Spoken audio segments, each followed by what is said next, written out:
بسم اللہ الرحمن الرحیم۔ السلام علیکم۔ مرد کو مشکل وقت میں مضبوط کاندھا نہیں چاہیے ہوتا، بلکہ اسے ایک نرم اور نازک سی آغوش چاہیے ہوتی ہے۔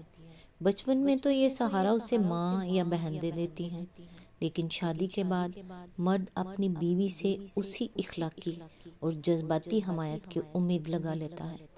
اسی لیے جب وہ کبھی ٹوٹتا دکھائی دے تو اسے فوراً سمیٹ لو، ورنہ بکھر گیا تو تمہیں بھی سہارا دینے کے قابل نہیں رہے گا، بلکہ ٹوٹے ہوئے کانچ سے بھی زیادہ نقصان دہ ثابت ہو سکتا ہے۔ اللہ تعالیٰ سے دعا ہے کہ وہ ہم سب کو نیکی کی ہدایت دے اور اپنے نیک بندوں میں شامل کرے۔ اللہ تعالیٰ آپ کو اور آپ کے تمام اہل و عیال کو اپنے حفظ و امان میں رکھے، آمین۔ آج انشاءاللہ سورۃ سجدہ کی آیت نمبر 1 سے سٹارٹ کریں گے۔ یہ صورتوں میں سورت نمبر 32 ہے اور اس کی ٹوٹل آیات بھی 30 ہیں۔ یہ مکی صورت ہے اور یہ پارہ نمبر 21 میں ہے۔ اعوذ باللہ من الشیطان الرجیم، بسم اللہ الرحمن الرحیم۔ الف لام میم۔ آیت نمبر 2، اس کتاب کی تنزیل بلا شبہ رب العالمین کی طرف سے ہے۔ اس کی تفسیر ہے، قرآن مجید کی متعدد صورتیں اس طرح کے کسی نہ کسی تعارف فکرے سے شروع ہوتی ہیں، جس سے مقصود آغاز کلام ہی میں یہ بتانا ہوتا ہے کہ یہ کلام کہاں سے آ رہا ہے۔ یہ بظاہر اسی طرز کا ایک تمہیدی فکرہ ہے جسے ریڈیو پر اعلان کرنے والا جیسے پروگرام کے آغاز میں کہتا ہے کہ ہم فلاں اسٹیشن سے بول رہے ہیں، لیکن ریڈیو کے اس معمولی سے اعلان کے برعکس قرآن مجید کی کسی صورت کا آغاز جب اس غیر معمولی اعلان سے ہوتا ہے کہ یہ پیغام فرمانروائے کائنات کی طرف سے آ رہا ہے، تو یہ محض مقصدر کلام کا بیان ہی نہیں، بلکہ اس کے ساتھ اس میں ایک بہت بڑا دعویٰ، ایک عظیم چیلنج اور ایک سخت انداز بھی شامل ہوتا ہے، اس لیے کہ وہ چھوٹتے ہی اتنی بڑی خبر دیتا ہے کہ یہ انسانی کلام نہیں ہے، خداوند عالم کا کلام ہے۔ یہ اعلان فوراً ہی یہ بھاری سوال آدمی کے سامنے لا کھڑا کرتا ہے کہ اس دعوے کو تسلیم کروں یا نہ کروں۔ تسلیم کرتا ہوں تو ہمیشہ ہمیشہ کے لیے اس کے آگے سر اطاعت جھکا دینا ہوگا، پھر میرے لیے اس کے مقابلے میں کوئی آزادی باقی نہیں رہ سکتی۔ تسلیم نہیں کرتا تو لا محالہ یہ خطرہ عظیم مول لیتا ہوں کہ اگر واقعی یہ خداوند عالم کا کلام ہے تو اسے رد کرنے کا نتیجہ مجھ کو ابدی شقاوت و بدبختی کی صورت میں دیکھنا پڑے گا۔ اس بنا پر یہ تمہید فکرہ مجرد اپنی اس غیر معمولی نوعیت ہی کی بنا پر آدمی کو مجبور کر دیتا ہے کہ چوکنا ہو کر انتہائی سنجیدگی کے ساتھ اس کلام کو سنے اور یہ فیصلہ کرے کہ اس کو کلام الہی ہونے کی حیثیت سے تسلیم کرنا ہے یا نہیں۔ یہاں صرف اتنی بات کہنے پر اکتفا نہیں کیا گیا ہے کہ یہ کتاب رب العالمین کی طرف سے نازل ہوئی ہے، بلکہ مزید برآں پورے زور کے ساتھ یہ بھی فرمایا گیا ہے کہ لا ریب فیہ، یعنی بے شک یہ خدا کی کتاب ہے، اس کے منزل من اللہ ہونے میں قطعی کسی شک کی گنجائش نہیں ہے۔ اس تاکیدی فکرے کو اگر نزول قرآن کے واقعاتی پس منظر اور خود قرآن کے اپنے سیاق میں دیکھا جائے تو محسوس ہوتا ہے کہ اس کے اندر دعوے کے ساتھ دلیل بھی مضمر ہے، اور یہ دلیل مکہ معظمہ کے ان باشندوں سے پوشیدہ نہ تھی جن کے سامنے یہ دعویٰ کیا جا رہا تھا۔ اس کتاب کے پیش کرنے والے کی پوری زندگی ان کے سامنے تھی، کتاب پیش کرنے سے پہلے کی بھی اور اس کے بعد کی بھی۔ وہ جانتے تھے کہ جو شخص اس دعوے کے ساتھ یہ کتاب پیش کر رہا ہے وہ ہماری قوم کا سب سے زیادہ راست باز، سنجیدہ اور پاک سیرت انسان ہے۔ وہ یہ بھی جانتے تھے کہ دعوی نبوت سے ایک دن پہلے تک بھی کسی نے اس سے وہ باتیں کبھی نہ سنی تھی جو دعوی نبوت کے بعد یکایک اس نے بیان کرنی شروع کر دی۔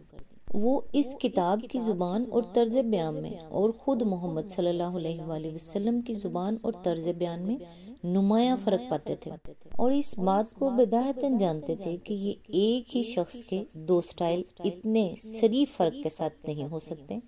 وہ اس کتاب کے انتہائی موجزانہ ادب کو بھی دیکھ رہے تھے اور اہل زبان کی حیثیت سے خود جانتے تھے کہ ان کے سارے ادیب اور شاعر اس کی نظیر پیش کرنے سے عاجز ہیں۔ وہ اس سے بھی ناواقف نہ تھے کہ ان کی قوم کے شاعروں، کاہنوں اور خطیبوں کے کلام میں اور اس کلام میں کتنا عظیم فرق ہے، اور جو پاکیزہ مضامین اس کلام میں بیان کیے جا رہے ہیں وہ کتنے بلند پایا ہیں۔ انہیں اس کتاب میں اور اس کے پیش کرنے والے کی دعوت میں کہیں دور دور بھی اس خود غرضی کا ادنا شائبہ تک نظر نہیں آتا تھا، جس سے کسی جھوٹے مدعی کا کام اور کلام کبھی خالی نہیں ہو سکتا۔ وہ خوردبین لگا کر بھی اس امر کی نشاندہی نہیں کر سکتے تھے کہ نبوت کا یہ دعویٰ کر کے محمد صلی اللہ علیہ وآلہ وسلم اپنی ذات کے لیے یا اپنے خاندان کے لیے یا اپنی قوم اور قبیلے کے لیے کیا حاصل کرنا چاہتے ہیں، اور اس کام میں ان کی اپنی کیا غرض پوشیدہ ہے۔ پھر وہ یہ بھی دیکھ رہے تھے کہ اس دعوت کی خاطر ان کی قوم کے کیسے لوگ کھنچ رہے ہیں، اور اس سے وابستہ ہو کر ان کی زندگیوں میں کتنا بڑا انقلاب واقع ہو رہا ہے۔ یہ ساری باتیں مل جل کر خود دلیل دعویٰ بنی ہوئی تھیں۔ اسی لیے اس پس منظر میں یہ کہنا بالکل کافی تھا، اس کتاب کا رب العالمین کی طرف سے نازل شدہ ہونا ہر شک و شبہ سے بالاتر ہے، اس پر کسی دلیل کے اضافے کی کوئی حاجت نہ تھی۔ آیت نمبر 3، کیا یہ لوگ کہتے ہیں کہ اس شخص نے اسے خود گھڑ لیا ہے؟ نہیں، بلکہ یہ حق ہے تیرے رب کی طرف سے، تاکہ تو متنبع کرے ایک ایسی قوم کو جس کے پاس تجھ سے پہلے کوئی متنبع کرنے والا نہیں آیا، شاید کہ وہ ہدایت پا جائیں۔ اس کی تفسیر ہے، اوپر کے تمہیدی فقرے کے بعد مشرکین مکہ کے پہلے اعتراض کو لیا جا رہا ہے جو وہ محمد صلی اللہ علیہ وآلہ وسلم کی رسالت پر کرتے تھے۔ یہ محض سوال و استفہام نہیں ہے، بلکہ اس میں سخت تعجب کا انداز پایا جاتا ہے۔ مطلب یہ ہے کہ ان ساری باتوں کے باوجود جن کی بنا پر اس کتاب کا منزل من اللہ ہونا ہر شک و شبہ سے بالاتر ہے، کیا یہ لوگ ایسی صریح ہٹ درمی کی بات کہہ رہے ہیں کہ محمد صلی اللہ علیہ وآلہ وسلم نے اسے خود تصنیف کر کے جھوٹ موٹ اللہ رب العالمین کی طرف منسوب کر دیا ہے؟ اتنا لغو اور بے سروپا الزام رکھتے ہوئے کوئی شرم ان کو نہیں آتی؟ انہیں کچھ محسوس نہیں ہوتا کہ جو لوگ محمد صلی اللہ علیہ وآلہ وسلم کو اور ان کے کام اور کلام کو جانتے ہیں اور اس کتاب کو بھی سمجھتے ہیں، وہ اس بےہودہ الزام کو سن کر کیا رائے قائم کریں گے؟ جس طرح پہلی آیات میں لا ریب فیہ کہنا کافی سمجھا گیا تھا اور اس سے بڑھ کر کوئی استدلال قرآن کے کلام الہی ہونے کے حق میں پیش کرنے کی ضرورت نہ سمجھی گئی تھی، اسی طرح اب اس آیت میں بھی کفار مکہ کے الزام افتراء پر صرف اتنی بات ہی کہنے پر اکتفا کیا جا رہا ہے کہ یہ حق ہے تیرے رب کی طرف سے۔ اس کی وجہ وہی ہے جو پہلے ہم بیان کر چکے ہیں، کون کس ماحول میں کس شان کے ساتھ یہ کتاب پیش کر رہا تھا، یہ سب کچھ سامعین کے سامنے موجود تھا، اور یہ کتاب بھی اپنی زبان اور اپنے ادب اور مضامین کے ساتھ سب کے سامنے تھی، اور اس کے اثرات و نتائج بھی مکہ کی اس سوسائٹی میں سب اپنی آنکھوں سے دیکھ رہے تھے۔ اس صورتحال میں اس کتاب کا رب العالمین سے آیا ہوا حق ہونا ایسا سری امر واقعہ تھا جسے صرف نعمتی طور پر بیان کر دینا ہی کفار کے الزام کی تردید کے لیے کافی تھا۔ اس پر کسی استدلال کی کوشش بات کو مضبوط کرنے کے بجائے الٹا اسے کمزور کرنے کی موجب ہوتی۔ یہ بالکل ایسا ہی ہے جیسے دن کے وقت سورج چمک رہا ہو اور کوئی ڈھیٹ آدمی کہے کہ یہ اندھیری رات ہے۔ اس کے جواب میں صرف یہی کہنا کافی ہے کہ تم اسے رات کہتے ہو، یہ روز روشن تو سامنے موجود ہے۔ اس کے بعد دن کے موجود ہونے پر اگر آپ منطقی دلیلیں قائم کریں گے تو اپنے جواب کے زور میں کوئی اضافہ نہیں کریں گے، بلکہ در حقیقت اس کے زور کو کچھ کم ہی کر دیں گے، یعنی جس کا حق ہونا اور من جانب اللہ ہونا قطعی و یقینی امر ہے، اسی طرح اس کا مبنی بر حکمت ہونا اور خود تم لوگوں کے لیے خدا کی ایک رحمت ہونا بھی ظاہر ہے۔ خود جانتے ہو کہ صدا برس سے تمہارے اندر کوئی پیغمبر نہیں آیا ہے، تم خود جانتے ہو کہ تمہاری ساری قوم جہالت اور اخلاقی پستی اور سخت پسماندگی میں مبتلا ہے۔ اس حالت میں اگر تمہیں بیدار کرنے اور راہ راست دکھانے کے لیے ایک پیغمبر تمہارے درمیان بھیجا گیا ہے تو اس پر حیران کیوں ہوتے ہو؟ یہ تو ایک بڑی ضرورت ہے جسے اللہ تعالیٰ نے پورا کیا ہے اور تمہاری اپنی بھلائی کے لیے کیا ہے۔ واضح رہے کہ عرب میں دین حق کی روشنی سب سے پہلے حضرت ہود علیہ السلام اور حضرت صالح علیہ السلام کے ذریعے سے پہنچی تھی، جو زمانہ قبل تاریخ میں گزرے ہیں۔ پھر حضرت ابراہیم علیہ السلام اور حضرت اسماعیل علیہ السلام آئے، جن کا زمانہ حضور صلی اللہ علیہ وآلہ وسلم سے 2500 برس قبل گزرا ہے۔ اس کے بعد آخری پیغمبر جو عرب کی سرزمین میں نبی صلی اللہ علیہ وآلہ وسلم سے پہلے بھیجے گئے وہ حضرت شعیب علیہ السلام تھے، اور ان کی آمد پر بھی 2000 برس گزر چکے تھے۔ یہ اتنی طویل مدت ہے کہ اس کے لحاظ سے یہ کہنا بالکل بجا تھا کہ اس قوم کے اندر کوئی متنبع کرنے والا نہیں آیا۔ اس ارشاد کا یہ مطلب نہیں ہے کہ اس قوم میں کبھی کوئی متنبع کرنے والا نہ آیا تھا، بلکہ اس کا مطلب یہ ہے کہ ایک مدت دراز سے یہ قوم ایک متنبع کرنے والے کی محتاج چلی آ رہی ہے۔ یہاں ایک اور سوال سامنے آ جاتا ہے جس کو صاف کر دینا ضروری ہے۔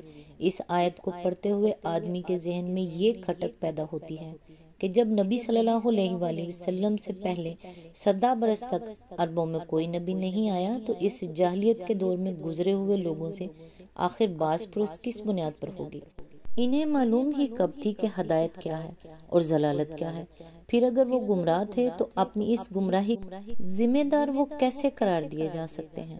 اس کا جواب یہ ہے کہ دین کا تفصیلی علم چاہے اس جاہلیت کے زمانے میں لوگوں کے پاس نہ رہا ہو، مگر یہ بات اس زمانے میں بھی لوگوں سے پوشیدہ نہ تھی کہ اصل دین توحید ہے، اور انبیاء نے کبھی بت پرستی نہیں سکھائی۔ یہ حقیقت ان روایات میں بھی محفوظ تھی جو عرب کے لوگوں کو اپنی سرزمین کے انبیاء سے پہنچی تھی، اور اس سے قریب کی سرزمین میں آئے ہوئے انبیاء حضرت موسیٰ علیہ السلام، حضرت داؤد علیہ السلام، حضرت سلیمان علیہ السلام اور حضرت عیسیٰ علیہ السلام کی تعلیمات کے واسطے سے بھی وہ جانتے تھے۔ عرب کی روایات میں یہ بات بھی مشہور و معروف تھی کہ قدیم زمانے میں اہل عرب کا اصل دین دین ابراہیمی تھا، اور بت پرستی ان کے ہاں عمر بن لوہی نامی ایک شخص نے شروع کی تھی۔ شرک و بت پرستی کے رواج عام کے باوجود عرب کے مختلف حصوں میں جگہ جگہ ایسے لوگ موجود تھے جو شرک سے انکار کرتے تھے، توحید کا اعلان کرتے تھے اور بتوں پر قربانیاں کرنے کے اعلانیہ مذمت کرتے تھے۔ خود نبی صلی اللہ علیہ وآلہ وسلم کے عہد سے بالکل قریب زمانے میں قس بن سعادت الیاوی، امیہ بن ابی سوید بن عمر المستلقی، وقی بن سلمہ بن زہیر الیاوی، عمر بن جندب الجہنی، ابو قیس سرمہ بن ابی انس، زید بن عمر بن نفیل، ورقہ بن نوفل، عثمان بن الحویرث، عبید اللہ بن جہش، عامر بن الضرب الدوانی، اللاف بن شہاب التمیمی، المتلمس بن امیہ الکنانی، زہیر بن ابی سلمہ، خالد بن سنان بن غیث العبسی، عبداللہ الخزائی، اور ایسے ہی بہت سے لوگ کے حالات ہمیں تاریخوں میں ملتے ہیں جنہیں حنفاء کے نام سے یاد کیا جاتا ہے۔ یہ سب لوگ علی الاعلان توحید کو اصل دین کہتے تھے اور مشرکین کے مذہب سے اپنی بے تعلقی کا صاف صاف اظہار کرتے تھے۔ ظاہر ہے کہ ان لوگوں کے ذہن میں یہ تخیل انبیاء علیہ السلام کی سابقہ تعلیمات کے باقی ماندہ اثرات ہی سے آیا تھا۔ اس کے علاوہ یمن میں 4 اور 5ویں صدی عیسوی جو کتبات آثار قدیمہ کی جدید تحقیقات کے سلسلے میں برآمد ہوئے ہیں، ان سے معلوم ہوتا ہے کہ اس دور میں وہاں ایک توحیدی مذہب موجود تھا جس کے پیرو الرحمن اور رب السماء والارض ہی کو الہ واحد تسلیم کرتے تھے۔ 378 عیسوی کا ایک کتبہ ایک عبادت گاہ کے کھنڈر سے ملا ہے جس میں لکھا گیا ہے کہ یہ معبد الہ ذو سموی یعنی اللہ السماء یا رب السماء کی عبادت کے لیے بنایا گیا ہے۔ 465 عیسوی کے کتبے میں جو الفاظ لکھے ہیں وہ عقیدہ توحید پر صریح دلالت کرتے ہیں۔ اسی دور کا ایک اور کتبہ ایک قبر پر ملا ہے جس میں بخیل الرحمن یعنی استعینہ بحول الرحمن کے الفاظ لکھے ہوئے ہیں۔ اسی طرح شمال عرب میں دریائے فرات اور کنسرین کے درمیان زبد کے مقام پر 512 عیسوی کا ایک کتبہ ملا ہے جس میں بسم اللہ الہ لا اذن الا لہ لا شکرن الا لہ کے الفاظ پائے جاتے ہیں۔ یہ ساری باتیں بتاتی ہیں کہ حضور نبی اکرم صلی اللہ علیہ وآلہ وسلم کی بعثت سے پہلے انبیاء سابقین کی تعلیمات کے آثار عرب سے بالکل مٹ نہیں گئے تھے۔ کم از کم اتنی بات یاد دلانے کے لیے بہت سے ذرائع موجود تھے کہ تمہارا خدا ایک ہی خدا ہے۔ مزید تشریح کے لیے ملاحظہ و تفہیم القرآن جلد 3 سورہ الفرقان حاشیہ نمبر 84۔ آج تک کے لیے بس اتنا ہی، نیکسٹ انشاءاللہ آیت 4 سے سٹارٹ کریں گے۔ تب تک کے لیے دعاؤں میں یاد رکھیے گا۔ اللہ حافظ۔